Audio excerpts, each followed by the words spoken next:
So I wanted to share a different story about my meditation experience and skip the next chronological regression because it is kind of intense and has to do with pedophilia. And I don't feel like going into it just yet. So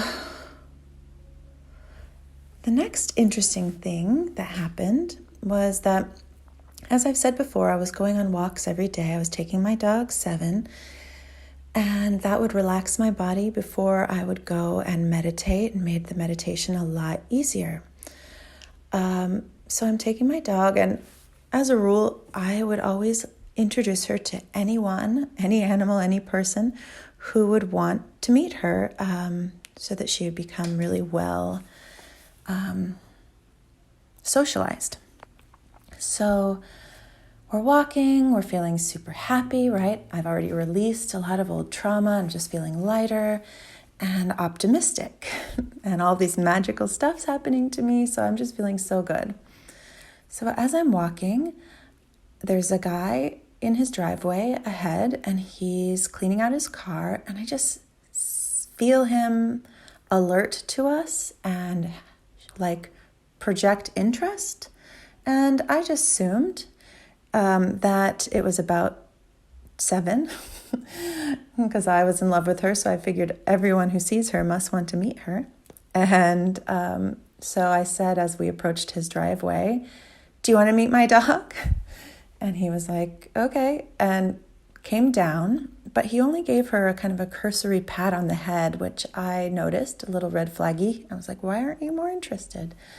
And then he kind of beelined to me, and with very little introductory conversation, he pulled a business card out of his pocket and pressed it towards me and asked if I would like to go get coffee with him sometime. And it just felt off, like no preamble, no vibe, just pushy. And but the interesting thing that happened was that I physically jumped back like something scary was happening. And it was like a body reaction, not a mind thing. It wasn't like me saying, "Oh, this is dangerous, I should move my body." It was like my body did it without my mind being aware that it was doing it. And afterwards, I was confused and embarrassed and worried that I might have hurt his feelings by reacting in such a way when he reached his hand towards me. And so then he said, "Oh, are you married?" And I said, "Yeah," and quickly flicked my ring around backwards so it looked like a band and showed it to him.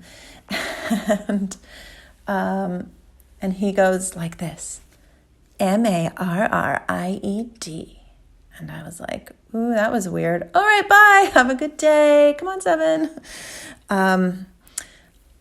So that was really weird, but I still felt like embarrassed to have jumped, and I hoped I didn't hurt his feelings. So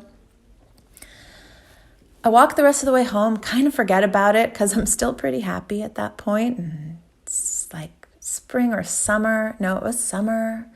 Warm days, wearing shorts, balmy weather, breezes through the trees, I get home and I immediately go, when I have like the energy from the exercise buzzing, and go lay down and slip into my meditation pretty quickly.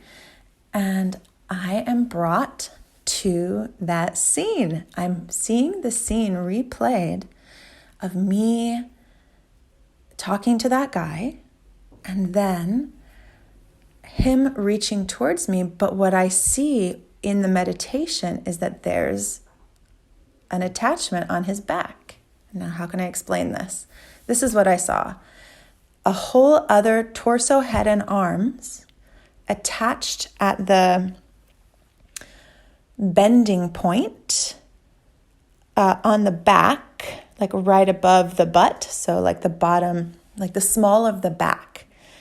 a skeletal, sinewy, kind of wraithy creature that is growing out of the man's lower back and is like a double torso, back, and arms to him.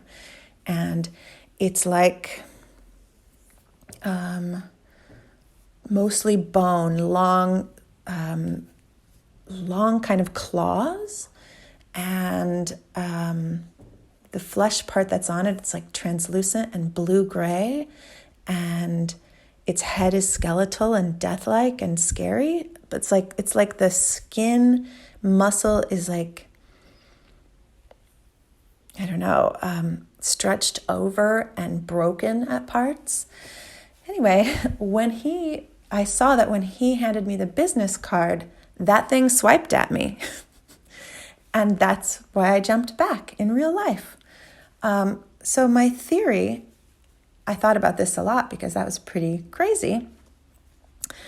My theory, or my gut feeling about this, is that we create, our energy and our emotions especially create reality, right? So I feel like he had a big lack, a big hunger, a big desire, and it was like emptiness, but also turning to anger, especially with that married chant.